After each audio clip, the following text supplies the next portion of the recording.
Sa bisa ng Interpol Red Notice, inaresto ng CIDG ang mag-asawang sangkot umano sa kasong estafa. Saksi si Marisol Abduraman. Paglapag pa lang sa NAIA, agad hinuli ng CIDG ang mag-asawang ito na wanted para sa estafa. May Interpol Red Notice ang mag-asawa dahil sa nasabing kaso. Ang lalaki may 190 warrants of arrest. 155 naman ang inisyu laban sa babae. Marami ang warrant of arrest na na-issue sa kanila.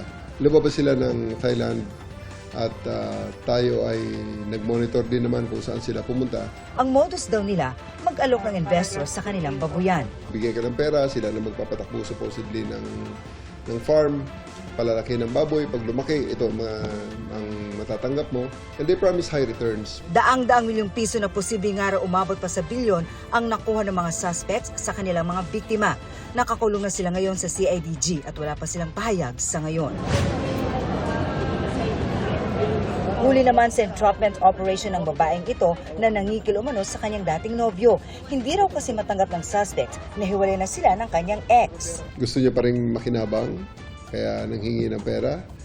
So, nung una, nagbibigay ng konti si lalaki. Hindi raw nakakapalag ang lalaki nung una dahil tinatakot daw ng suspect. Text, pictures, videos na makakasira sa kanya. So, yun ang ginamit para siya ay blackmail. Ang frequency kasi at saka yung iskandalo na kanyang palaging pinananakot. Pero nang labis-labis na raw ang panghihingi na may kasamang pananakot, nagsumbong na siya sa mga pulis. Sasampahan ng robbery extortion ng suspect na wala pang pahayag sa ngayon. Sa Palawan, inoperate at inaresto rin ng CIDG ang isang lalaki na wanted sa panggagahasa at pang-aabuso sa 2 menor de edad. Ang suspect, isa raw mangingisda at kapitbahay ng mga biktimang edad 8 at 12 taon. Inimbitahan niya yung 2 bata na to, dinala sa isang liblib na lugar. May trust sa mga bata rito. Kilala ng pamilya. Ang panggagahasa, paulit-ulit na nangyari noong Mayo at Hunyo ng nakarang taon ayon sa reklamo. Kaya umabot sa 19 counts ng rape at sexual abuse ang isinampa laban sa suspect. Tinakot niya nga yung mga bata na huwag mo sumbong. Hinuli rin ang isang wanted din sa rape sa Zambales.